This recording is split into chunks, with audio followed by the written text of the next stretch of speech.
देखो, जब तक संगठन का मतलब ऐसा नहीं कि हम लोग गांव रोटी बेटी करने बैठे हैं। संगठन का मतलब हम अपने अधिकार की बात करने बैठे हैं और सम्मान की बात करने बैठे हैं और अस्तित्व की बात। परंपरा अपने परंपरागत तरीके से निवासरत रहते हुए अपने विकास, अपने संरक्षण, अपने अधिकार और सबसे बड़े अस्तित्व की बात करेगा।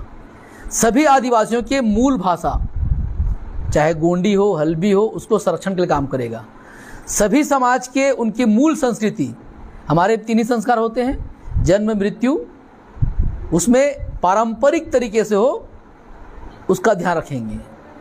क्योंकि मैं राष्ट्रीय नीति आयोग में एपीएस रहा हूँ, हमारे समय में 4 जनजाति अपने आउट हो गए।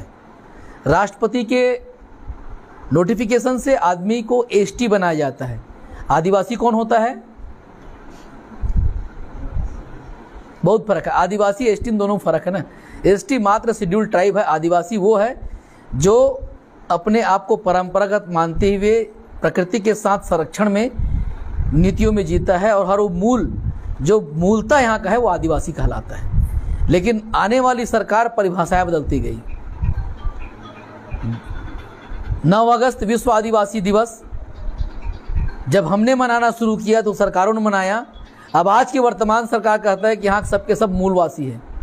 तो जब हम ट्राइबल होते हैं, हमारे लिए अधिकार बनता है, तब तुमको अलग करते हो, लेकिन जब सम्मान का बात आएगा तो सब आदिवासी बन जाओगे। ये दोगलापन कहाँ से लाते हैं लोग भाई? परिभाषा जो दिया है राष्ट्रपति की नोटिफिकेशन और देश के संविधान में हमारा अलग से परिभाषा, किसी और जात के लिए कोई परिभाषा नहीं है, ध्यान रखिएगा। लेकिन आदिवासियों को 2-3 बार नोटिफाइड किया गया है, 266, 342, जिससे विधानसभा, लोकसभा और कौन आदिवासी होगा बताया गया है। लेकिन आज़ादी के बाद हम लोग पहले क्या थे? रांची में उरांव, भील, मध्य भारत में गोंड राजा, अरे खड़िया भी यहाँ राजा थे ना। और आज आज़ादी के 75 साल बाद आप दलित आदिवासी मात्र रह गए। आपकी विकास का ठेका विधानसभा में लिया है, लोकसभा लिया, इतना विकास कर दिया आपका कि आप राजा से बीपीएल राशन कार्ड धारी, स्कॉलरशिप, नून तेल नमक पाने वाला बन गए।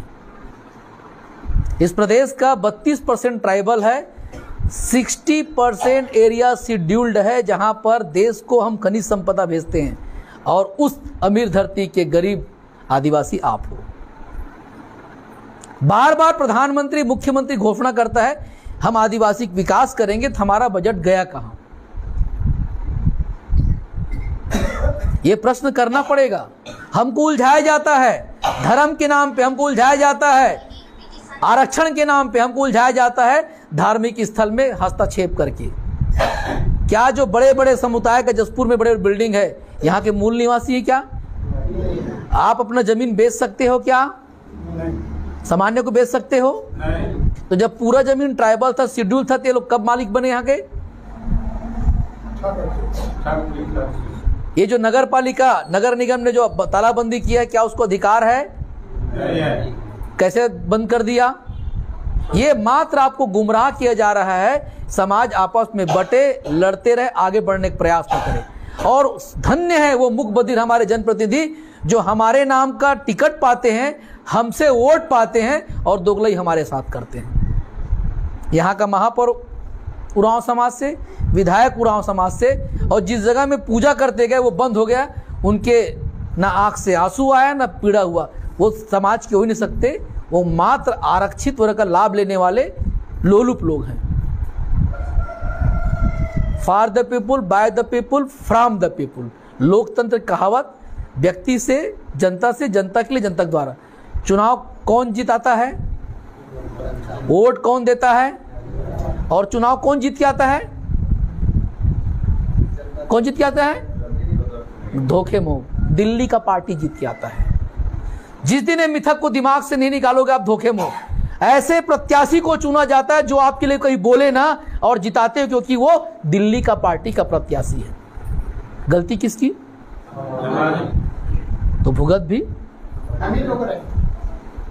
30 विधायक हैं विधानसभा में, एक दिन बैठ जाएगा 32% लागू, सेकंडे हो जाएगा। होगा नहीं होगा? कब हुआ था याद आपको? 2012 में जब समाज ने आंदोलन किया, घेराव किया, रातों रात गजट आया था यहाँ था।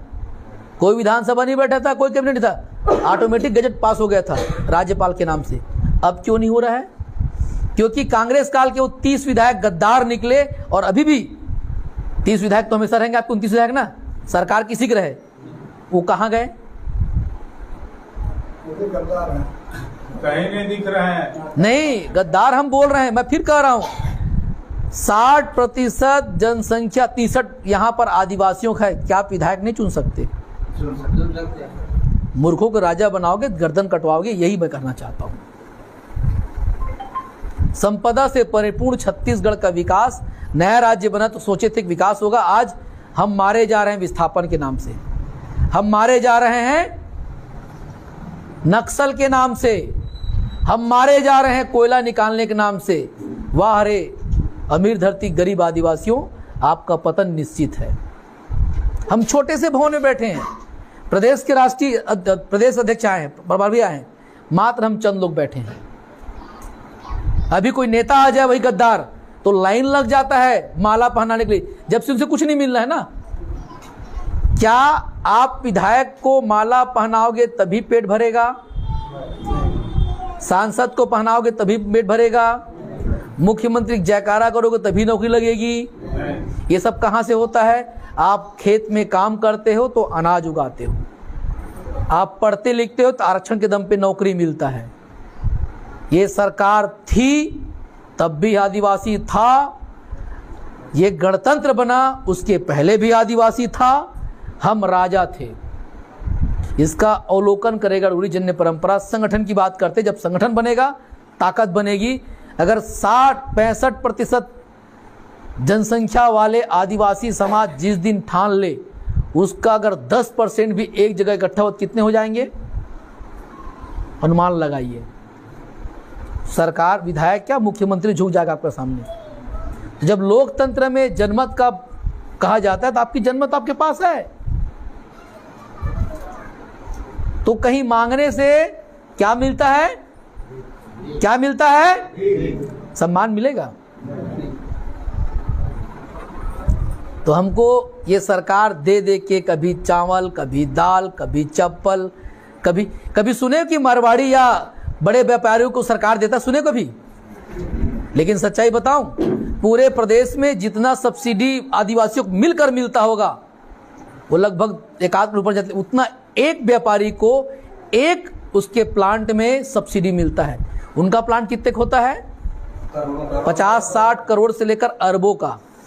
अगर बिजली में सब्सिडी मिला, सामान में सब्सिडी मिला, तो अरबों में जाता है, करोड़ों में जाता है। ऐसे हम बुद्धू बन रहे हैं।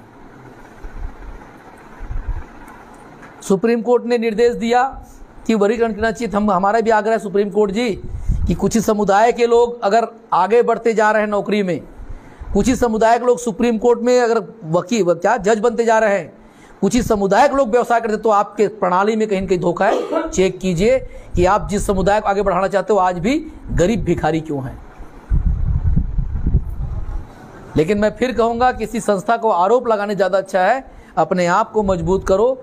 कभी सरदार या फिर मारवाड़ी समाज शासन से पैसा लेता नहीं, उनका भवन देखिए आप, वो खाली हाथ आए थे।